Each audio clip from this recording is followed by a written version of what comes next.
To be honest with you, we still got lots of work to do. The good thing about it is we did win the game, but the bad thing about it was that we left so many points out there. That game should have been over at the half, and we should have been, kind of playing one of those halves where you just kind of get the game over with, but at the same time, because we didn't necessarily do, and then we come back and turn the football over in the second half, which is always a little bit of a deal.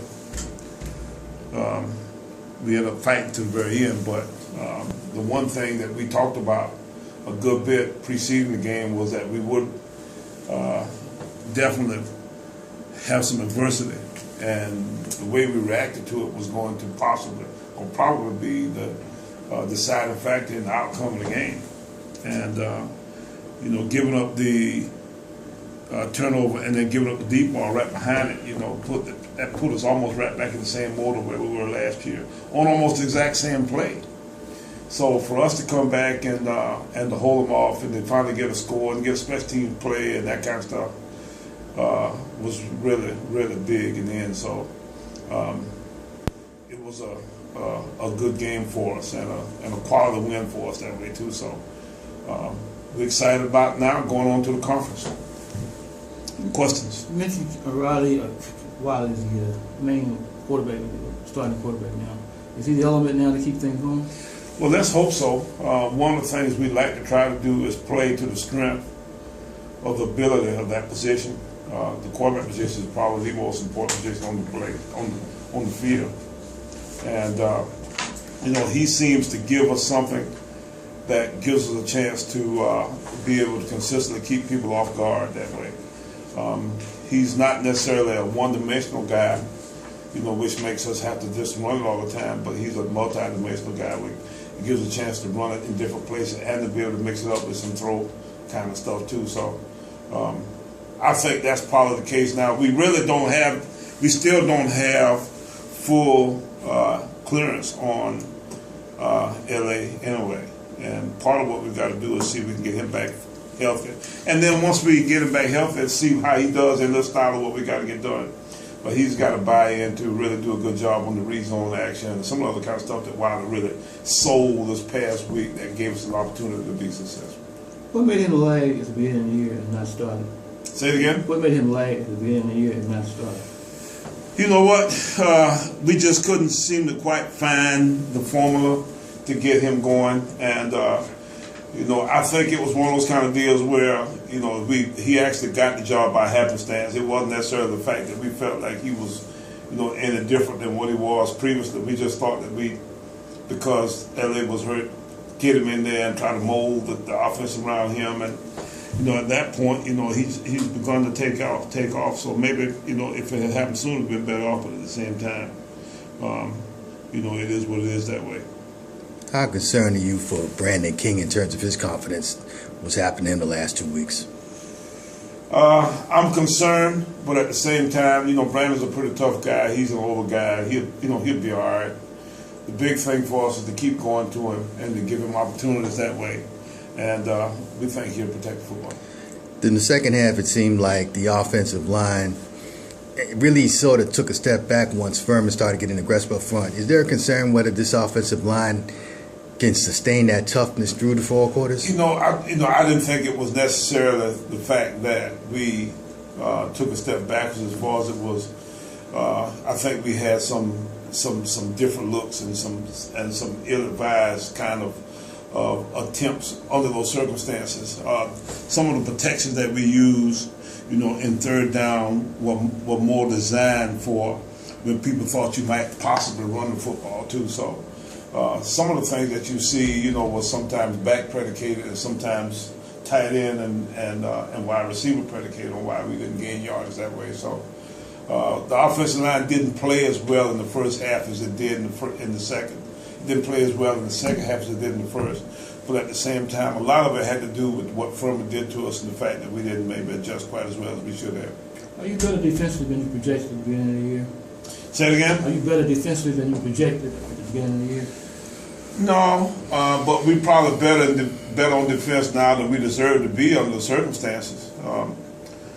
we've got a lot of new faces. The entire secondary is new. You know, we got guys, you know, in the linebacker core that are new. But, you know, we got some players there. Javon Hargraves has really come on to be special. Some of the Carters and guys like Reggie Owens, you know, have come on, and Greg Newell. So we've got some new guys that are starting to show up on the scene. That secondary, Henry and Pauling and oh gosh, what's the little corner kid name out there from Columbia? Marquise Jones, Antonio Hamilton. You know, all those names, you know, Mario Cooper, you know, all those guys are getting to be real good football players. And, you know, it's exciting to, you know, to see that defense develop the way it does. And, you know, it's deep.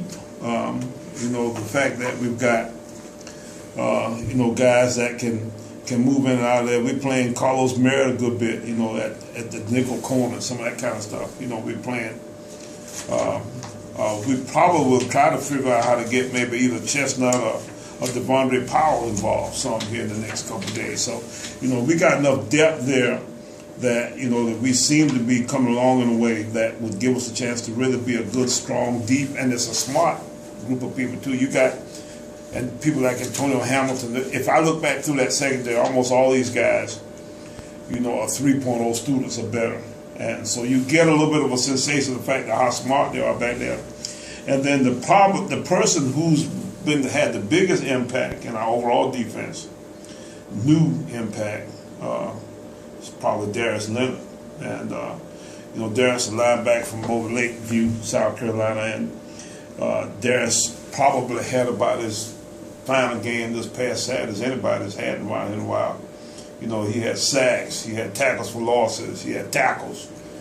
You know, he had fumble recoveries. You know, he caused fumbles. He had all kinds of stuff, you know, as far as playmaking ability is concerned. And, you know, I'm looking forward to seeing his development, you know, in the coming weeks and the rest of the season, because he really is a special young man. And, you know, he can really do some things to give us a chance to make some plays that way. So we got some playmakers back there. We got some smart guys. Pauling, you know, Chris Pauling is probably as heady a safety. He's very similar to Camario last year. He's taking on that role back there of sorts. So, you know, you get a good, solid group of guys that seem to be working together and gelling together to become a good defense that way. And, you know, I got to, you know, give Coach Restivo and that crowd some credit. The fact that, you know, they've done a nice job of trying to put some guys in the right place and get them coached up. What about Pauling's play on Saturday night? It seemed like he made some very key. Oh, he made two great. He had the interception. Coastal now, you know, we're gonna have to do a drill to teach him what to do after the interception ball, like run toward the other guy, run toward the other team's goal line. But you know, I think he got confused. It's exactly where to go. He said, "Shoot, let me get down."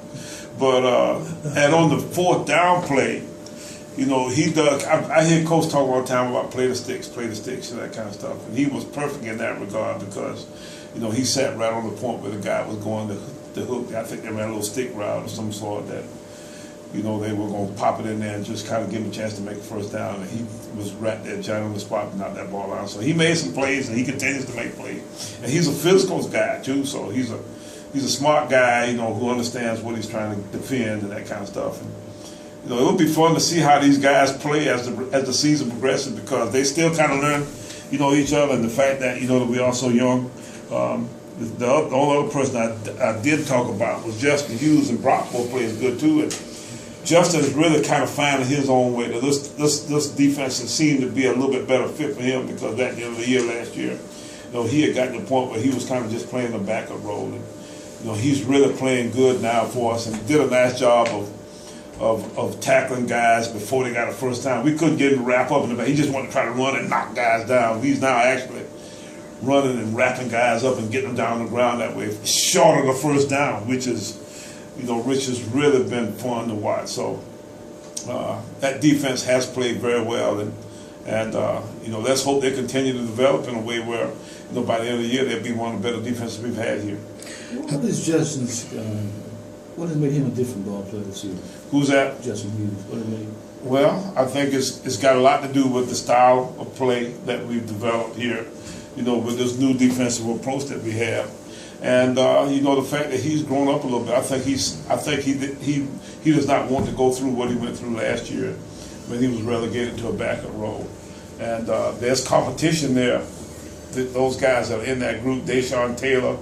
Heck, we could maybe even move some of those other guys around from the other side over there to make it all come together. But there's some people out there that have shown themselves to be, able to do what he does inside. So he needs to kind of keep it going, because if not, then we're not above moving people around to make to play better as a team. How quickly do you expect Javarius Lehman to fall back in? Today, Tuesday, but we practice again. We're gonna stick him in there and see what happens.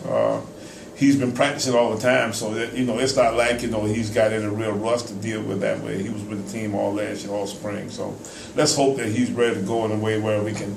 The key for us at this point is to figure out exactly where to place everybody with the addition of Lehman being back. We don't necessarily need to have Eric out there now, because Eric was one of our better offensive linemen. We need to try to make sure that we find a way to keep him on the field somewhere. So if we put Eric at the left tackle, then that means we still got CJ and some of those other guys. Because what you need is a guy to spell those guys. You just kind of take CJ and kind of use him to back up both those guys to a certain degree. At our guards, we got pretty good personnel. At Vic's at center, we may try to move him around the guard somewhere. Heck, I don't know. We're still working to try to figure out exactly where to put all these guys. But it's a great problem to have now. This is a very unusual circumstance to have as far as offensive linemen are concerned, because we got more than we can keep on the field that we think are able to play at one time, and that's really special. We did have one injury that I wasn't quite as aware of. Charles Henderson looks like he may even be out this week, because he got his ankle hurt on the last PAT. But besides that, we pretty much business as usual with those guys, except for the fact that we got to figure exactly where to put them on. Well, what do you make of Hampton from what you've seen out of the 4 games? You know what? Hampton's had such a tough schedule. They opened with Old Dominion, and they had, they had William Mary, they had Richmond. Those 3 teams are all top. Well, Old Dominion, if you saw yesterday, beat Rice at Rice in their first Conference USA game this year, and then both William Mary and Richmond are top 20 ranked teams, ranked ahead of where Furman was this past week. So they have more schedule that they can handle, early in their year. And then they've got a new staff. Coach Connell Maynard and his crew, have moved up from Winston-Salem, and those guys are still trying to find their way to a certain degree. But at the same time, this guy is one of the hot young coaches in the business today, and he has really done fabulous things with his teams over time. And I'm sure they're trying to figure out, exactly where they are and how to get some things done at this point. But they are a work in progress. They had a tough game against Miles this past Saturday. Miles had them down some. They showed that the will to continue to stay in the game, and eventually they got ahead and won the football game. They do have some ability in the skill level at the quarterback, running back position. Their quarterback is a good player. They got this running back. I'm trying to think what his name is. He's number 2, who's really a good player. And is that what his name is? No, Washington. Is that Washington? Let me see if I can find the depth here. Yeah. The running back number 2 is Jorian. How do you pronounce that? Washington. But I can tell you what, he's a player. He's one of them little jitterbug guys too. So you got to keep your eye on him. And they run the ball good. They're hard nosed down here, run the ball team. They're multiple in their approach that on offense. Got a great screen game. He seems to really have a good feel for screens and draws and that kind of stuff. So we got to build our P's and Q's to not allow them to take advantage of some of our over-aggressives that way. And then, their defense is your classic Joe Lee Dunn style, kind of 3-3-5 kind of look. You see some, some four hands, thoughts, and that kind of stuff with a lot of blitzing. And, they come from everywhere, when you start talking about, how you go about attacking people. So, it'll be interesting to see how Hampton goes. I mean, what they try to do against them, because I'm sure they held some things that they hadn't done because they knew they had their first conference game coming up this week. And, it'll be interesting to see how they go about that kind of approach to their preparation. And then last but not least, their special teams are good. So it'll be a tough game for us. And, you know, you can't take very much out of the fact that they lost 3 games, because the 3 teams they lost to are all above and beyond all of us. And, you know, they just had more schedule that they can handle. You could not have made a positive change at any better time in the year. Say it again? You could not have made a positive change at any better time in the year. Oh, let me tell you what now. What we did Saturday was almost like a gift from above. We had to have some kind of name win, and the only way we could get it was to have some kind of special change, you know, our overall approach. And, you know, the Wilder thing made a big difference for us on Saturday. And with our defense, and you could see our defense was beginning to come along at Coastal Carolina in the second half. So you knew that that was a possibility. I didn't know they'd play as well as they did, but I thought they'd play good. And then the fact that, you know, that we got our offense going away. And lots of times offensive, you don't necessarily, for a defense to play well, have to score a lot of points. You know, if you can get them to just not go 3 and out, you know, just go out there and drive the football on the field and give them a chance to kind of get on the sideline and regroup and get back out there again, then that can help a defense as much as anything. It's a team approach to winning football games that way. And, you know, that was the big deal that we did on Saturday. We kept their defense on the field, and our defense was able to get off the field. I think we only had 1 3 and out for the entire football game. And with that being the case, then, you know, that was a big part of why we were able to play as well on defense as we did. Speaking about play, do you expect to have a play in a game that was officials were less involved? I think we had like 3 penalties apiece, somewhere in that neck of the woods. And, you know, I was proud of our team. We talked about the plan and the fact that, you know, that we didn't want to turn the football over, and we wanted to take the foolish penalties out and all that kind of stuff, get all of the push and shove and all that kind of stuff out of the game, play a good, clean, classy football game. And, you know, I got to commend Furman on that particular part too, because they didn't do much of anything either. I think we had the one horse collar early to play in the game when Newell had a little bit of a deal there. We had an offsides or illegal alignment or something like that. And then we had another little deal where we had a receiver downfield in a situation where we tried to run a draw play. But now the bottom line was it was a situation. We had 1 movement penalty. That's what it was. They didn't cook there. We had a movement penalty on the goal line down there, which was a big play, because we had something called, we thought that was a score for us. But you know, it was great to see our guys go out and have a good, solid game that way. And you know, if we could get our downfield, red zone offense cleaned up and going in the right order, then you might see a team that might be able to take off and really be, you know, pretty good. So you didn't have a letdown midway the third quarter. Could you describe what was actually going on there? Yeah, they adjusted some. We probably didn't. First of all, the beginning of the third quarter, I thought we drove the ball very well, and we got it down and didn't quite get, didn't get a conversion. Had an issue too. Furman's defense is really